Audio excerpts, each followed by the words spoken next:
What's good, YouTube? It's me, Squiddy, back in another Squiddio. Today, let's talk about how to beat the Tearlaments deck. This is obviously a Tier 0 deck from last year that a lot of people forgot about because a Rise Heart has been terrorizing the format.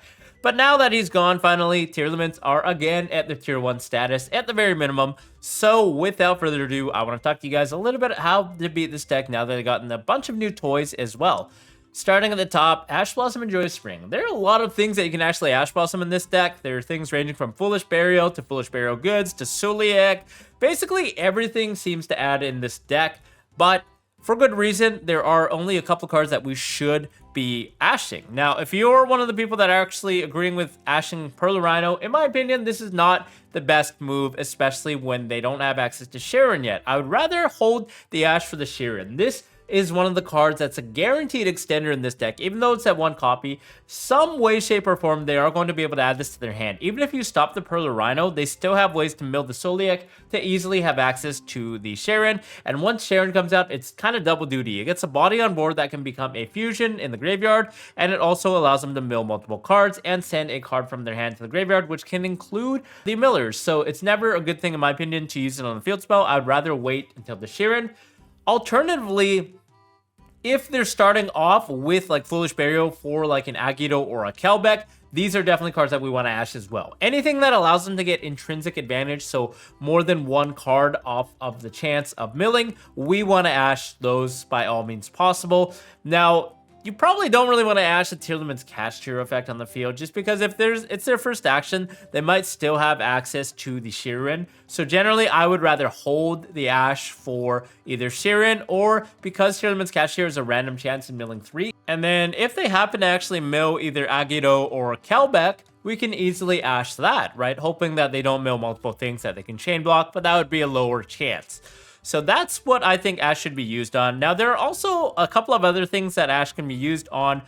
In the example of Tearlaments Meta Noise, this actually has to send a card from the deck to the graveyard. So if you're playing a deck that requires your monster to stay face up on the field and not get Book of Moon, then you can absolutely ash a Tearlaments Meta Noise if that happens to be your top deck. You could also ash a Tearlaments Kaleido Heart because the effect to resurrect itself from the graveyard is actually all one effect, to special summon back, and then send a card from their deck to the graveyard. So being able to ash the graveyard effect means Kaleido Heart is gone for good, and they're not going to be able to send a Tearlaments card from their deck to the graveyard either. So very, very useful there. Dimensional Shifter is a no-brainer. There are not a lot of decks that can play this card at this current time, but Tearlaments actually just die hard to Shifter. They don't really have a lot of counterplay to Shifter. I know that a lot of players have also cut things like Book of Moon, so they really only have a couple of disruptions. One is making a Baguska turtling up and hoping to survive, but that can be really hard in itself because level 4 extenders are quite rare in this deck now that the Exchange of the Spirit monsters have gone to one copy each, so they're not going to be guaranteed to have a Medora or a copy of Yugioh in their hand to special summon out. And then the other card is probably Super Polymerization that they set. So if they go set one Mystery Back Roll to your Shifter, just watch out for Super Polymerization because that's one of their key ingredients to disrupting through Shifter. The BYSTIALS are a no-brainer, guys, okay? Magnemite and Druisworm. These cards are extremely prevalent in this format because there are a lot of other dark decks, like the Unchained deck still plays some darks as well. It's not the best against that deck, but having so much crossover and especially being good against Tearlaments is a big opportunity for you guys to play these cards again. I think these should be in every side deck right now. Magnemite being able to search Druisworm is always good. Druisworm being just such a good card that can threaten a lot of boards. They can go into battle phase and try to run over something, so they're forced to flip up the Suliek, for example. I just think that the BYSTIALS should be in everyone's side deck right now. They're so freaking good against Tearlaments. Guys, definitely side these cards, please, especially when their names are at 1. Banishing something like a Murley or a Sharon means that they're not going to be able to access that for the rest of the duel. So that can be a great thing, especially in the grind game. Droll and Lockbird is pretty horrendous against this deck. A lot of people are going to be thinking, hey, you could Droll on a Pearl Rhino ad, but the thing with that is there are not a lot of ways that they have to add off the deck to keep playing. Like, there are cards, obviously, that they mill, like Suliek or Scream, that allows them to add cards, but these are free cards, guys. Droll and Lockbird is not really stopping them from using cards in their hand. These are just cards that would have come off the top of the deck for free anyways. So your Droll is still going to be in neg. They're still going to be able to put up a board easily. They're still going to be able to use a Sheeran. If they use Pearl Rhino, add the Sheeran as the first interaction, it's going to be very, very easy for them to play into the Droll Knockbird and then start comboing off, making a huge board, at least with the Rukalos, maybe another card, maybe not access to Celiac, but still, they're going to have enough resources to keep playing that you're going to be at a deficit of 1 card and play into their board of 5 cards. It can be very, very hard. So I honestly wouldn't recommend Droll Knockbird against this deck. Skullmeister is an interesting one. This one actually has crossover. It's prevalent against the Unchained deck. It's very, very powerful against them. Well, not very powerful, but it does the job, right? But against this deck, it also does a job because it stops any of the names from activating in the graveyard, but it also stops some other things that are non-Tearlaments. For example, the nice little the millers and the shufflers, right? Like, guys, these ones activate engrave directly, so having copies of Skullmeister to hedge against them means that you have extra copies of Ghost Spell / Ash Blossom / whatever the heck you're trying to stop that activates in the graveyard, because a lot of Tearlaments effects do activate in the graveyard, stopping them from adding things. Even stopping something critical like a Kaleido Heart can be very, very backbreaking, so I would definitely recommend using that card if you guys are already citing it. DD Crow is another card that could be decently good against other decks. Like, it's okay against a lot of other decks. It's not backbreaking by any means, but it's good against, like, Salamangreat. You can use it against Unchained. You can use it against Purely. It's okay against those decks. And against Tear, it's no exception. It's also only okay against this deck. You cannot use it against the Millers, unfortunately, unlike Skullmeister, but you can use it to preemptively bait out something like a Shuffler. You can, of course, use it on all of the names when they activate in the graveyard, so there's still some marginal utility there, but it's just not as good as something like a Bestial, in my opinion, and it's worse than Skullmeister slightly because it doesn't deal with the Millers, which are a crucial component, especially in any Tearlaments deck today when they're trying to just hit those cards and just mill for free. Infinite Impermanence, Ghost Mourner, and the Effect Veiler, I think these cards are rather mediocre against this deck, because you're probably only going to get usage out of it on something like a normal summon Rhinoheart, maybe. The rest of the monsters don't really matter for resolving their effects. Everything kind of activates in hand. Everything sort of just triggers in the graveyard. So on-field effects are not that interesting. The nice thing about Imperm is you can actually hold it for a Rukalos on your turn, but they can easily reset the Rukalos with something like a Celiac and then still use that same Rukalos' effect because they haven't used it already. So that's just one thing to be aware of. But if you can't get over a Rukalos, then definitely holding the Imperm could have some value there. But I don't like these cards against this deck. I would definitely side them out if you're already playing them. They're just very mediocre against the deck in general that operates basically strictly in the grave. Nibiru is also quite mid against this deck. The problem is they're easily going to be able to summon out either a Rukalos or a Big Daddy Grapha onto the table to change your effect of Nib.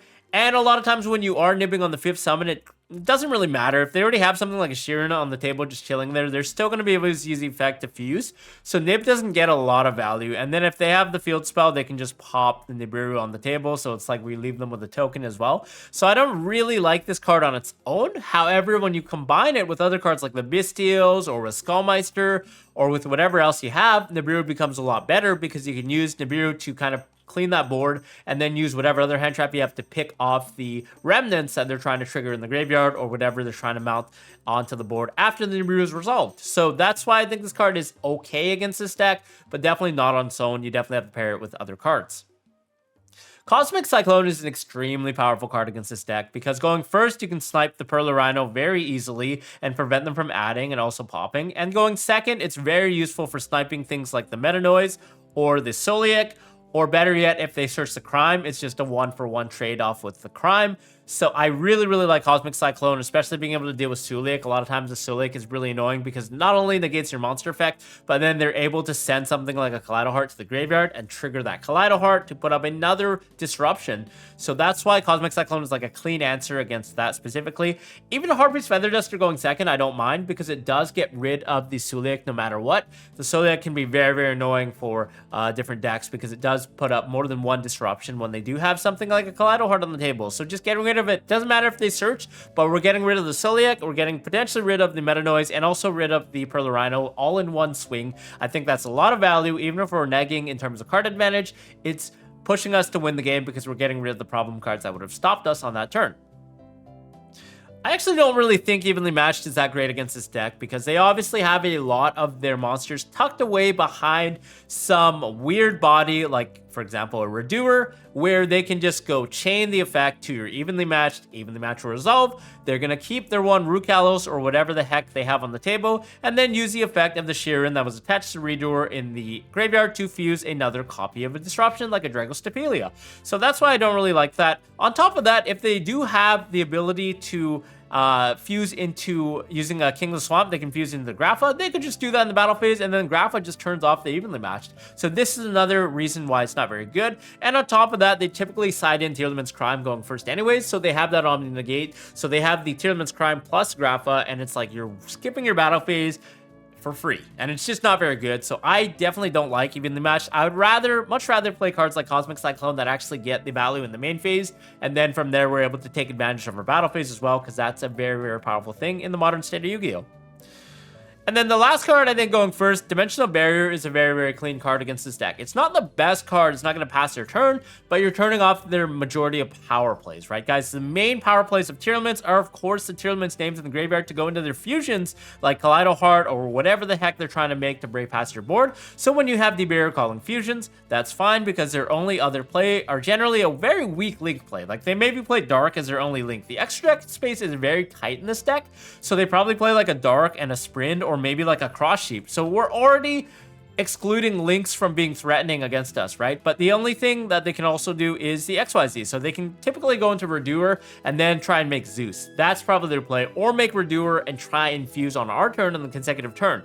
But the barrier is shutting off the fusions, which is the main thing that are causing this deck a lot of stress, causing this deck to be over the edge. They're able to trigger other things like the Pearl Rhino as well to pop cards. So it's like the fusions are kind of enabling them to do all these broken mechanics, and shutting them off for the turn with a Dimensional Barrier card is just so clean. And it also has a lot of crossover against like Purely, against Branded, against Sword Soul. There's so many decks that this card takes care of. So I would definitely recommend to do that. Yeah, that's about it for what I had with Tearlaments. If you guys have any tips on how we can beat this deck, in addition to the cards that we displayed in this video, let us know in the comments below, because this deck will be prevalent in this format. I can already anticipate it coming back. There are also different variants of this build. Some are playing Revolution Synchron as well with Beast King of the Swamp. So recognizing when to deal with their level 4 monsters on the board so they can't summon something crazy like an Ancient Fairy Dragon or a Black Rose Dragon is definitely something that you have to recognize. There are a lot of different builds of Tearlaments specifically. There are even like a Blackwing build, I think, that allows them to mill 5 cards. So I think identifying the build of Tearlaments that you're up against is very, very crucial, and then stopping them before they go snowball off into their end boards is just the way to go. Other than that, we'll see you guys in the next video. Thanks for tuning in. Bye-bye.